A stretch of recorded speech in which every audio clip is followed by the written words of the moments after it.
Doctor Yunus সাহেব জাতিসংঘে গিয়েছেন। তিনি সেখানে ছাত্র নেতাদের 2 বা 3 জনকে নিয়ে গেছেন, নিয়ে গিয়ে তাদের পরিচয় করিয়ে দিয়েছেন। তিনি যদি বলে থাকেন অমুক ছেলে মাস্টার মাইন্ড, লোকে এটা নিয়ে কত লেখালেখি করছে ফেসবুকে, এগুলিকে বলে কুতর্ক, সফিস্ট্রি।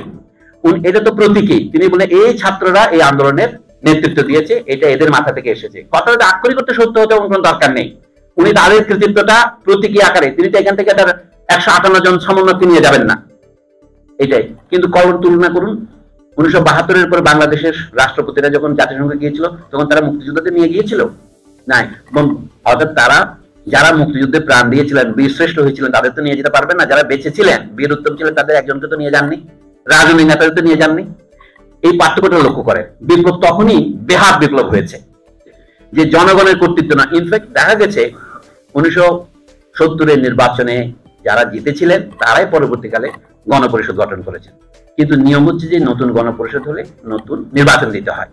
আমরা যুদ্ধের মাধ্যমে গঠিত গণপরিষদ দিয়ে আইন তৈরি করেছি, কিন্তু এখন আমি ফলে ন পরিচয়তে বলে, ফলে তো বৃক্ষের পরিচয়। সেই সংবিধান ছিল জনগণকে ক্ষমতাহীন করার সংসদ।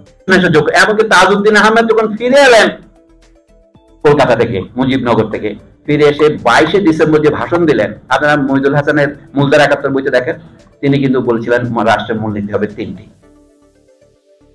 গণতন্ত্র, সমাজতন্ত্র এবং ধর্মনিরপেক্ষতা। জাতীয়তাবাদটা পরে যোগ করেছে আওয়ামী লীগ সরকার।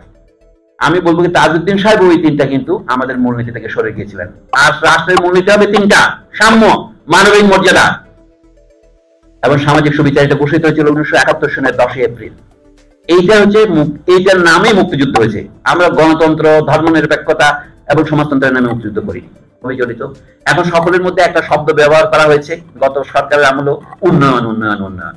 আসলে আমাদের উন্নয়নের দরকার নেই। আমাদের কি দরকার? আমাদের কাজের দরকার, কর্মসংস্থানের দরকার। যেটা আমি একটা সহজ শব্দ বলি, আমাদের দরকার প্রোডাকশন বা উৎপাদন।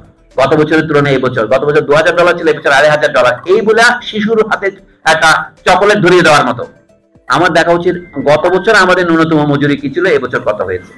আমাদের বেকারত্বের হার গত বছর কি ছিল, এবছর কত হয়েছে। মানুষের কর্মসংস্থান এবং মানুষের নিম্নতম মজুরি, এই দুটোকে একসাথে ধরলে আপনি বলতে পারেন যে দেশে কেমন উৎপাদন হচ্ছে।